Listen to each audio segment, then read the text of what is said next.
सलोनी की नींद खुलते ही वो बैठती है और उबासी लेते हुए चारों तरफ नजर दौड़ाती है और देखती है कि चारों तरफ शौच बिखरा पड़ा है और जैसे ही ऊपर देखती है उसके ऊपर काफी सारा शौच गिर पड़ता है। इससे सलोनी डर जाती है और चीखती है। तभी अचानक से सलोनी का नींद खुलता है। अरे ये सपना था। हाँ, मुझे लगा सच में। अब तो शौच फेंक फेंक के आदत हो गई है। ऐसा लगता है हर जगह सिर्फ शौच ही शौच है। बहू, ए बहू। ये है शांति देवी जो अभी अपने बेटे की नई शादी करके बहू लेके आई थी। आते ही अपना ऑर्डर चलाने लगी थी। और ये है सलोनी, शांति देवी की नई बहुरानी। हाँ माँ जी, कहिए। अरे बहू, थोड़ा सा चटपटा खाने का मन कर रहा है, जरा कुछ मेरे लिए बना के लेके आ। लेकिन माँ जी, आपका तो हमेशा पेट खराब रहता है, तबीयत खराब भी है।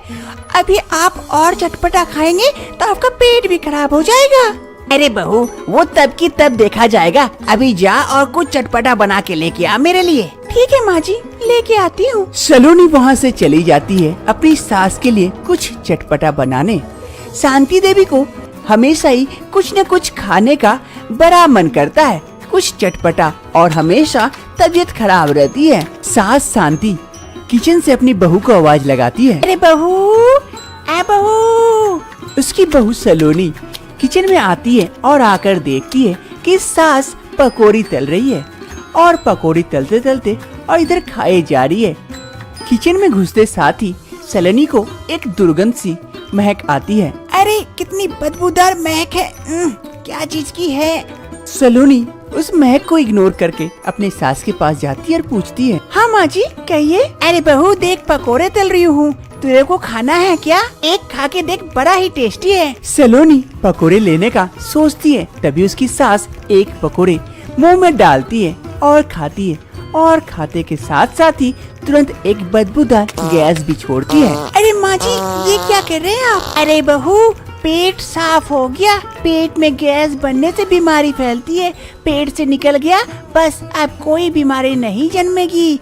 सलोनी को ये सब देख घिन आ जाती है। वो अपने सास से कहती है। अरे माँ जी, मुझे एक काम याद आ गया, मैं अभी करके आती हूँ। आप पकोड़े तल लो तब तक। ठीक है, जल्दी आना वरना पकोड़े ठंडे हो जाएंगे। सलोनी वहाँ से चली जाती है और उसकी सास पकोड़े तो तल कम रही थी लेकिन खाने में ज्यादा बिजी थी। वो एक एक करके सारे पकोड़े खा जाती है और बदबूदार गैस भी छोड़ती है।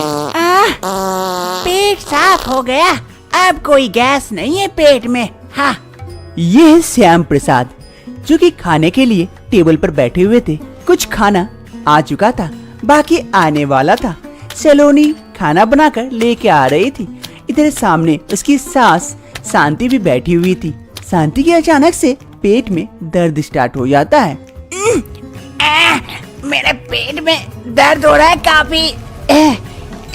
शांति उठकर खड़ी हो जाती है, तभी उसकी बहू सलोनी वहाँ पहुँच जाती है खाना लेकर। अरे माँ जी, क्या हो गया आपको? पेट में दर्द हो रही है क्या?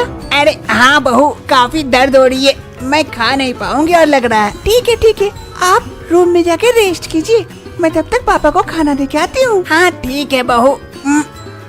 सलोनी की सास शांति जैसे ही जाने के लिए पीछे घूमती है, एक जोरदार पाद मारती है बैठकर, और पाद मारने के साथ साथ उससे शौच भी निकल जाती है उसी प्रेशर में।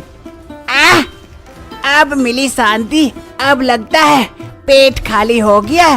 अब ठीक है, मैं कमरे में जा रही हूँ। अरे भाग्यवान, ये क्या की? शांति पीछे घूम के जैसे ही देखती है, वो देखती है कि वो शौच निकल चुकी थी और शौच जाकर सारे टेबल पर बिखरे हुए थे, खाने में भी और उसके पति के शरीर में भी गिरे हुए थे। ये देखकर वो काफी लज्जित होती है। अरे ये कब हो गया? अरे भाग्यवान, जब तूने पाद मारी तभी हुआ। अरे तब लगता है बाय वन गेट वन में निकल गई। ओए माँ, मेरे पेट में अभी भी दर्द कर रहा है, मैं वॉशरूम जा रही हूँ। शांति वहाँ से चली जाती है, उसके ससुर भी खड़े होकर। अरे ये तो पूरा घिना दी।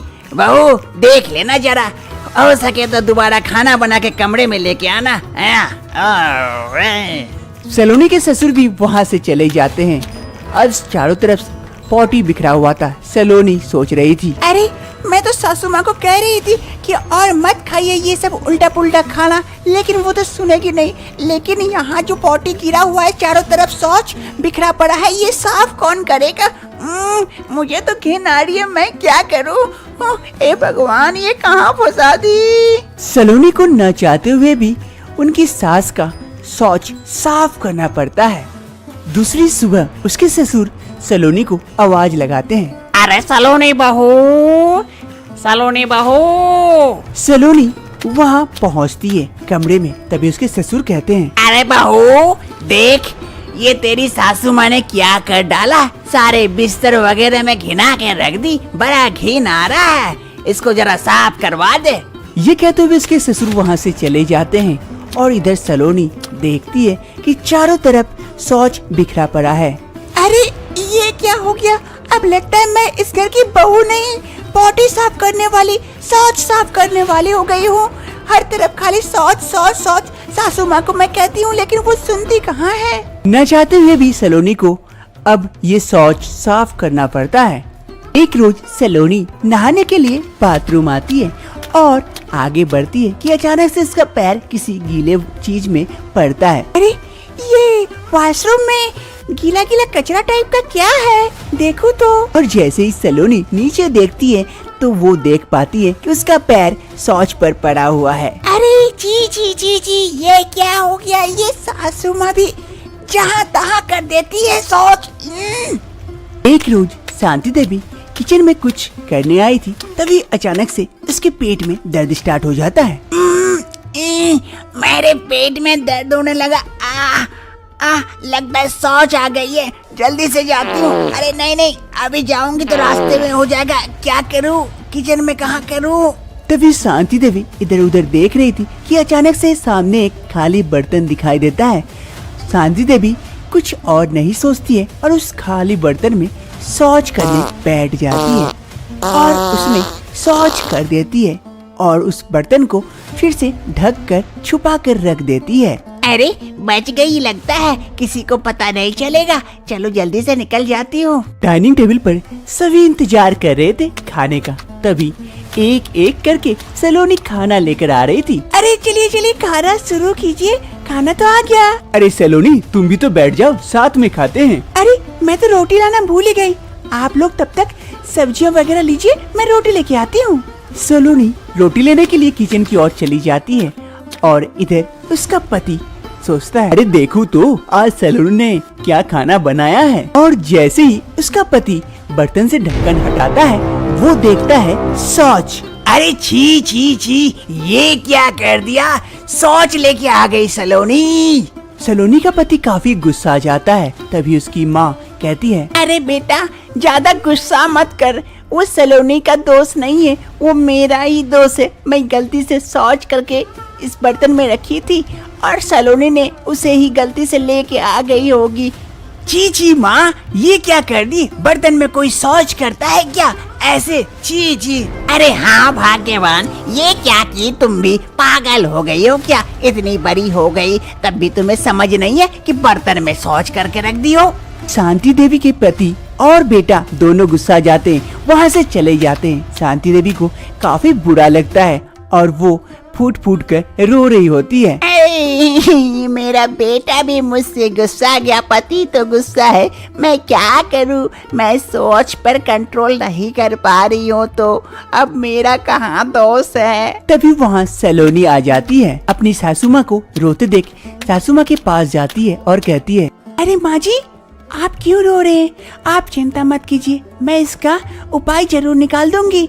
अब आपको सबके सामने बेइज्जती होने की कोई आवश्यकता नहीं है। चलिए कमरे में चलिए। सलोनी अपनी सासू माँ को कमरे में लेकर जाती है। एक रोज सुबह शांति देवी अपने कमरे में बैठी थी, तभी उसकी बहू सलोनी एक हाथ में डायपर का पैकेट लिए आती है और अपनी सास से कहती है, माँ जी, ये लीजिए, आप अब से ये वाला यूज कीजिएगा, तो आप कहीं भी इधर उधर जो आपकी शौच हो जाती है वो नहीं होगी। अरे बहू, ये क्या है बहू? ये डायपर है माँ जी, ये पैंट की तरह पहन लेना है बस, बहुत बहुत धन्यवाद बहू तुम्हारा। तुम कितना ख्याल रखती हो मेरा।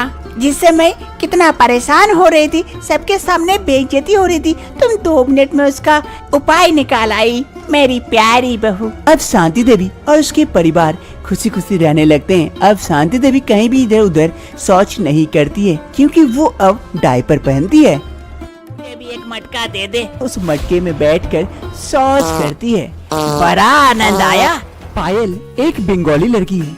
उसकी शादी विशाल से हो जाती है और पायल काफी अमीर भी थी। इस कारण से विशाल की मम्मी मधुबाला और उसके पापा कालू प्रसाद दोनों काफी खुश थे, क्योंकि साथ में दहेज में बहुत सारा सामान भी लेके आई थी। पायल हॉल में अपने पूरे परिवार के साथ थी, तभी आस पड़ोस के महिलाएं आती है मुँह दिखाई के लिए। अरे चलो चलो चलो, नहीं बहू का मुंह देखना है, 2-3 चलो, पड़ोसी चलो, वहाँ पहुँच जाते हैं। तभी पायल कहती है, को माँ को केरा के। अरे पायल बिटुआ, ये तुम्हारे पड़ोसी हैं, तुम्हारे मुंह दिखाई के लिए आए हैं। अरे कितनी सुंदर है देखने में। हाँ हाँ, सही कह रही हो। अरे तुम लोगों को देखना तो पड़ेगा, बहू किसकी है, सुंदर तो होगी ही। अब चलो जल्दी से बहू का मुंह मीठा तो करवा दो। फिर सभी औरतें वहाँ टेबल पर रखे मिठाई उठाती है और पायल को खिलाती है। अरे बस बस बस बस, और नहीं खा पाऊंगी मैं। और अरे थोड़ा सा। पायल को सभी मिलकर मिठाइयाँ खिलाते हैं और इधर पायल की सास काफी खुश थी। अरे बहू थोड़ा सा खा ली, थोड़ा सा। सभी औरतें मिलकर पायल को खूब सारा मिठाई खिलाती है। आज नई बहू के आने की खुशी में बहुत सारे पकवान बने थे। पायल के पति विशाल और उसके ससुर कालू प्रसाद दोनों बैठे थे डाइनिंग टेबल पर। तभी पायल कुछ खाना लेकर आ ही रही थी, तभी उसके सासू माँ उसे रोकते हुए कहती है, अरे बहू तू क्यों कष्ट कर रही है, आज तो नई आई है, अभी जा तू विशाल के बगल में बैठ, मैं खाना लगाती हूँ। नहीं माँ, ठीक है, मैं लगा देती हूँ। अरे नहीं बहू, तुझे कोई जरूरत नहीं है, जा तू बैठ, मैं लगाती हूँ खाना। फिर पायल जाकर वहाँ डाइनिंग टेबल पर बैठ जाती है और इतने सारे पकवान देखकर कहती है, ओको माँ को, है तो बेसी खबर। अरे क्या बोली तू, खाना पसंद नहीं आया क्या? अरे नहीं माँ, वो बोली इतना सारा खाना। ओ अच्छा, अरे बहू तुम्हारे लिए तो बनाए हैं, जरा चख के देखो। नहीं माँ जी, मैं इतना सारा और ऑयली खाना नहीं खाती हूँ, मेरा पेट खराब हो जाएगा इसीलिए। और वैसे भी दिन में बहुत सारा मिठाई वगैरह और भी खाई हूँ। अरे बहू, एक दिन खाने से कुछ नहीं होगा। अरे हाँ बहू, एक दिन खाने से कुछ नहीं होगा। और तुम्हारी सास कितने मेहनत से तुम्हारे लिए बनाई है, बहुत ही प्यार से। एक दिन खा लो उनका मन रखने के लिए बहू। हाँ पायल, एक दिन खाने से कुछ नहीं होगा, खा लो। माँ का मन रखने के लिए थोड़ा करके सब टेस्ट तो कर लो। ठीक है, आप लोग सभी जब जिद कर रहे हैं तो मैं थोड़ा करके खा लेती हूँ। फिर सभी के जिद करने पर पायल सभी खाना थोड़ा करके खाने लगती है। अभी उसकी सास कहती है, अरे बहू, तूने तो मेरा फेवरेट मूली का पराठा खाया ही नहीं है, थोड़ा सा टेस्ट करके देख ना बहू कैसा बना है। माँ जी, अब पेट में जगह नहीं है, अब और मैं मूली का पराठा कैसे खाऊं? अरे पायल, माँ जब जिद कर रही है थोड़ा सा चख के देख लो। ठीक है, लाइए। हाँ बहू, ये लो मूली का पराठा। फिर पायल की सास पायल को मूली का पराठा भी खिलाती है। रात का वक्त हो रहा था, पायल और विशाल दोनों सोए हुए थे कि अचानक से पायल की नींद खुल जाती है। मेरे पेट में दर्द हो रहा है। मैं कह रही थी कि मैं इतना सारा ये सब खाना नहीं खाती हूँ, लेकिन सबने मुझे जबरदस्ती खिला दिया और लास्ट में तो वो मूली का पराठा। मेरे पेट में काफी दर्द कर रहा है, लगता है मुझे सौ चाहिए। मैं क्या करूँ? विशाल को उठाऊं या नहीं उठाऊं? अरे ऐसे ही सो जाती हूँ, सुबह जो होगा देखा जाएगा। पायल शौच को दबाकर सोने का सोचती है, जो होगा सुबह देखा जाएगा, लेकिन उसकी नींद नहीं आती है। ओगो मागो, पेट में दर्द, लगता नहीं है कि मैं सो पाऊंगी। मैं जाती हूँ, जल्दी से शौच करके आती हूँ, तभी ठीक होगा लग रहा है। पायल कमरे से उठकर आ तो जाती है हॉल पर, लेकिन अंधकार के कारण उसे कुछ दिखाई नहीं देता है। ओगो मागो, मेरे पेट में दर्द कर रहा है, मुझे काफी जोर की शौच आई है। अब मैं किधर जाऊँ? किधर है बाथरूम? शायद उधर है। पायल बाथरूम के लिए दूसरे दरवाजे की ओर जाती है, जहाँ खुले में कुछ दूर जाने के बाद बाथरूम था और वहाँ एक दो पेड़ सूखे सूखे थे, जिसे देखकर पायल को काफी डर लगता है। ओगो मागो, डर लग रहा है, मैं नहीं जाऊंगी। इतने डरावना जगह भूत ऊत हुआ तो मैं क्या करूँ अब? पायल का दिमाग अब काम नहीं करता है, उसे काफी जोरों की सोच आई थी। अब मैं क्या करूँ? कहाँ जाऊँ? हे माँ, मैं क्या करूँ? तभी पायल को हॉल में कोने में रखा 2-3 मटका दिख जाता है। वो सोचती है, अरे क्यों ना मैं इस मटके में शौच करके रख दूं, किसी को पता भी नहीं चलेगा। वैसे भी मुझे वेस्टर्न में पॉटी करने की आदत है, लेकिन इंडियन में तो होगी ही नहीं। तो क्या मैं मटके में कर दूं? पायल को और दूसरा रास्ता नहीं दिखता है। वो जाकर उस मटके को निकाल कर लेके आती है और उस मटके में शौच करने बैठ जाती है। तो कुछ ही समय में जब उसका शौच हो जाता है, शांति मिली। मागो की कष्टो। अब मैं इस मटके को वहीं रख देती हूँ ताकि किसी को पता न चले। फिर पायल उस मटके को उसी जगह पर रख देती है और वापस अपने कमरे की ओर चली जाती है। इसी प्रकार अब हर रोज पायल यही करती है। रात में जब भी शौच लगता है, वो उठकर आती है हॉल में और जाकर एक मटका निकालती है और उस मटके में शौच कर देती है और शौच करने के बाद उस मटका को वापस से उसी जगह रख देती है और फिर अपने कमरे की ओर चली जाती है। एक सुबह पायल की सास मधुबाला को बहुत जोर की शौच लगी थी। अरे बहुत जोर की शौच लगी है, जल्दी जाती हूँ नहीं तो यही हो जाएगा। और जल्दी उसकी सासू माँ जाती है और जाते जाते अचानक से उसकी पैर फिसल जाती है और जाकर मटके से टकराती है। जैसे ही मटके से टकराती है, पायल जो मटके में शौच की हुई थी, सारा शौच वहाँ नीचे गिर पड़ता है और उसके पैर में भी काफी चोट लगती है, जिस कारण वो जोर जोर से चीखने लगती है। आगे मैया गे, पैर टूट गया, बचाओ बचाओ, अरे गया। पायल उसकी सास की आवाज सुनकर दौड़े दौड़े वहाँ पहुँचती है और वो आकर देखती है कि चारों तरफ शौच बिखरा पड़ा है, मटका टूटा हुआ है। आगे मैया गे, क्या हो गया? अरे ये पीला पीला क्या, इतने दुर्गंध क्यों है? अरे ये तो शौच है किसी का, यहाँ कौन शौच किया? ची जी ची जी। अरे मुझे भी बड़ी जोर की शौच लगी, अब मैं क्या करूँ? कैसे बैठूं शौच करने? तभी पायल उसकी सासू माँ से कहती है, अरे माँ जी, एक काम कीजिए, आप इस मटके में शौच कर दीजिए, आपका पैर में भी दर्द नहीं होगा और नीचे बैठना भी नहीं पड़ेगा। अरे बहू, इसका मतलब तू ही इस मटके में शौच करके रखी थी? छी जी छी छी। अरे माँ जी, अब मैं क्या करूँ? मुझे इंडियन टॉयलेट में मुझसे शौच नहीं होती, मुझे कमोड चाहिए, लेकिन वो यहाँ है नहीं, इसीलिए मैंने ये कर दी थी। अरे खैर, तुझे तो मैं बाद में देखूंगी, अभी मुझे शौच चाहिए, जल्दी से मुझे लेके चल, नहीं तो यही हो जाएगा मेरा भी। पायल उसकी सासू माँ को उठाने का कोशिश करती है, लेकिन उसकी सासू माँ के पैर में काफी चोट लगी थी, जिस कारण वो ठीक से खड़ी भी नहीं हो पा रही थी। अरे बहू, अब मैं उठ नहीं पाऊंगी लगता है, मुझे भी एक मटका दे दे, मैं भी यही कर देती हूँ। फिर पायल अपनी सास को एक मटका दे देती है। उसकी सास उस मटके में बैठकर शौच करती है और कहती है, शांति मिली, बड़ा आनंद आया इस मटके में शौच करके। नहीं नहीं, मैं अपने बिटवा से कहूँगा कि एक कमोड लगा दे अपनी बहू के लिए और मेरे लिए भी। कमोड में बैठ के शौच करने का मजा ही कुछ और है। पायल की सास का गुस्सा पायल के ऊपर से चला जाता है। अब पायल के घर में इंडियन पेन के साथ साथ एक कमोड भी बैठा दिया जाता है, जिस कारण से अब पायल को शौच करने में कोई दिक्कत नहीं आती है और पायल भी अब घर में सभी के साथ खुशी खुशी रहने लगती है।